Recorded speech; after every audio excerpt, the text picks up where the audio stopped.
Macan yang menjadi kayak mengeong, nggak ngerti begini aja. Ini sih bicara soal kedaulatan negara, bos. Orang Menteri Pertahanan, halo Prabowo. Edi Mulyadi dilaporkan ke Polda Sulawesi Utara terkait ujaran kebencian kepada Menteri Pertahanan sekaligus Ketua Umum Partai Gerindra, Prabowo Subianto. DPD Gerindra Sulawesi Utara merasa tidak terima atas pernyataan Edi Mulyadi yang dianggap menghina Ketua Umum mereka. Kami tidak bisa membiarkan apa yang disampaikan oleh Edi Mulyadi. Beliau menghina Ketua Umum kami dan menfitnah Ketua Umum kami. Prabowo Subianto, kamu dengar suara saya? Masa itu nggak masuk dalam perhitungan kamu, Menteri Pertahanan? Apalagi kau bela-bela. Edi Mulyadi itu sudah mulai merongrong persatuan dan persatuan bangsa Indonesia. Jangan karena ademu punya lahan di sana. Maksudnya apa? Kan kita sudah tahu anggarannya, komponennya kita sudah tahu. Jadi maaf, saya tidak akan mau bicara terlalu terbuka. Harusnya ini ditindaklanjuti oleh pihak Polda Sulawesi Utara dan terus dilanjutkan ke Mabes Polri. Mari kita ikuti bersama proses ini. Polda Sulut telah membentuk tim untuk melakukan penyelidikan. Ya, Pak Prabowo Subianto, Ketua Umum kita, ikonnya Partai Gerindra, kebanggaan kader Partai Gerindra. Jadi kita tidak terima kalau Pak Prabowo Subianto dihina dan difitnah orang, ujar Ketua DPD Gerindra Sulawesi Utara, Koni Lolita Rumondor, saat dimintai konfirmasi pada Sabtu 22 Januari 2022. Kami sebagai kader Partai Gerindra, di mana Pak Prabowo Subianto itu bukan saja dikenal sebagai Menteri Pertahanan Republik Indonesia, tetapi Pak Prabowo Subianto itu adalah Ketua Umum kami Partai Gerindra. Kami tidak bisa membiarkan apa yang disampaikan oleh Edi Mulyadi. Laporan itu terregister dalam laporan polisi bernomor LP-29/29/1 Romawi/2022/SPKT Polda Sulawesi Utara. Edi Mulyadi dilaporkan atas dugaan melakukan ujaran kebencian melalui media sosial pada 21 Januari 2022. Dalam cuplikan video yang dikirim oleh Koni, seorang pria yang disebut Edi Mulyadi yang juga mantan kader PKS itu diduga menghina Prabowo Subianto. Edi menyebut Prabowo seperti macan yang jadi mengeong dalam konten itu. Masa Menteri Pertahanan gini aja nggak ngerti sih? Jenderal Bintang 3, macan yang jadi kayak mengeong, nggak ngerti beginian aja. Ini bicara soal kedaulatan negara, bos. Gila, gebleknya kelewatan, gitu loh.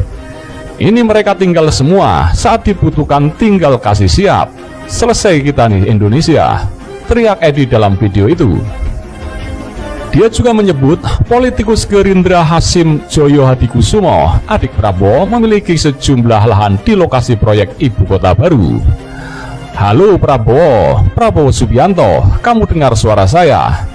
Masa itu nggak masuk dalam perhitungan kamu, Menteri Pertahanan? Jangan adik kamu punya lahan di sana, imbuhnya. Sebelumnya Edi memang sedang membicarakan terkait pengembangan di proyek Ibu Kota Baru. Menurutnya pengembang di sana dikuasai asing. Edi Mulyadi dilaporkan ke Polda Sulawesi Utara terkait ujaran kebencian kepada Menteri Pertahanan sekaligus Ketua Umum Partai Gerindra, Prabowo Subianto.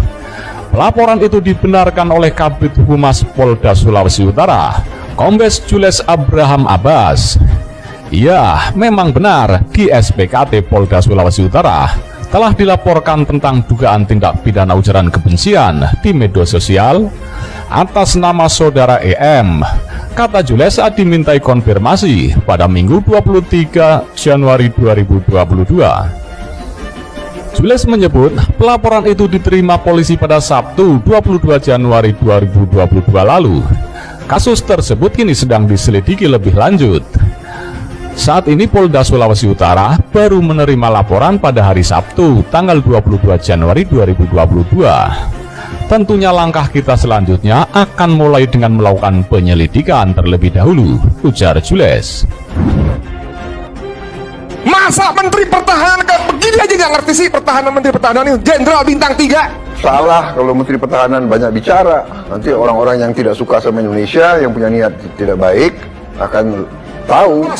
Lihat apa yang terjadi di Libya, di Irak, di Suriah, di Yaman, di Mali, di Chad, di Nigeria. Maukah kita negara seperti itu? Masa sampai segitunya sih kalian cari uang, serakahnya kalian menggadaikan kedaulatan, bro. Ini kurang ajar sekali ini. Dasar kurang ajarnya. Ini soal kedaulatan. Ini saya merasa perlu ingatkan, karena kita percaya diri, kita ingin mengabdi untuk kepentingan bangsa, negara, dan rakyat. Kita harus tambah semangat, harus tambah setia kepada rakyat. Dulu Soekarno ditangkap, Yogyakarta ibu kota diduduki, lumpuh Indonesia. Ini kalau Yogyakarta bisa dengan gampang diduduki, bagaimana Kalimantan, PPU, Penajam Pasar Utara? Kita berbeda kadang-kadang, kita berlawanan boleh, tapi kita tidak boleh mengizinkan negara kita pecah. Kita tidak boleh izinkan masyarakat kita pecah. Kita tidak boleh izinkan Indonesia terancam. Ingin saya sampaikan mengenai visi Ibu Kota Baru, karena dimulai dengan tata ruang yang baik, green city, smart city, compact city. Dan saya kira ini sudah disiapkan sangat matang, studinya sudah banyak dilakukan. Saya sangat mendukung. Saya menyalahkan ke Presiden, sudah harus teruskan, Pak. Banyak pedestrian, orang berjalan kaki, banyak orang bersepeda, mobil harus elektrik, dan pada lompatan berikut otonomus, penggunaan energi yang baru terbarukan. Waduh, ini masa nggak masuk perhitungan Menteri Pertahanan sih, Mas Prabowo? Please deh, please deh. Kita boleh bangga bahwa kita sudah berada di jalan benar. We are on the right track. Karena itu, dengan suara-suara yang ingin memperkeruh keadaan itu tidak perlu dihiraukan. Pengembang Cina yang membangun di sana, mereka nggak masalah rugi kosong, nggak masalah, karena pasti ada penduduk yang dikirim ke sana. Siapa? Warga RRC tinggal di sana. Masa gini aja nggak ngerti sih? Saya mau mengatakan, marilah kita belajar dari bangsa-bangsa yang besar. Presiden Joko Widodo sedang bekerja dengan all out, dengan habis-habisan. Dan selalu yang menjadi dasar pemikiran beliau adalah keselamatan rakyat yang paling miskin dan rakyat yang paling lemah. Saya pun sebagai Menteri Pertahanan, saya telah menghadap Presiden Republik Indonesia dan saya pernah menawarkan, Bapak Presiden, kalau perlu anggaran pertahanan kita alihkan untuk mendukung pemberantasan COVID-19 ini. Beliau menerima tawaran saya, tapi beliau mengatakan tunggu dulu, kita masih mampu. Tapi demikianlah, yang paling utama kita adalah kepentingan rakyat, keselamatan rakyat, kesejahteraan rakyat. Gila, gebleknya kelewatan gitu loh. Ini coba tolong dipikirin.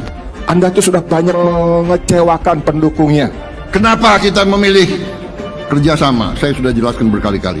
Kita kerjasama demi cinta kita kepada negara dan bangsa. Jadi kalau sekarang saudara undang saya, pasti saudara tahu risikonya. Bahwa Prabowo Subianto akan bicara apa adanya. Nah, jadi Bapak tidak usah khawatir, Bapak masih masuk surga. Karena kalau Bapak bisa memindahkan ibu kota ini, Bapak akan dikenang oleh anak bangsa ini sampai kapan. Kepala Bappenas Soeharto Monoarfa mengungkapkan sebutan nama Nusantara sebagai nama ibu kota negara. Nama Nusantara dipilih dari sekitar 80 nama yang sudah dirumuskan bersama ahli bahasa dan ahli sejarah, di antaranya Nusantara Jaya, Warnapura, dan Kertanegara. Di antaranya misalnya Jaya, Nusantara Jaya, Nusantara Jaya, Warnapura, Cakrawala, ada sekitar 80-an lebih. Tetapi kemudian akhirnya paling sangat Oh, mama itu sakit hati luar biasa. Tapi please deh, cukup salah. Sudahi kesalahan sampai di situ aja. Sebagai Menteri Pertahanan, please lihat yang lebih luas. Ini soal kedaulatan negara. Kepemimpinan Pak Jokowi efektif, Pak. Saya mengakui itu dan saya hormat sama Bapak.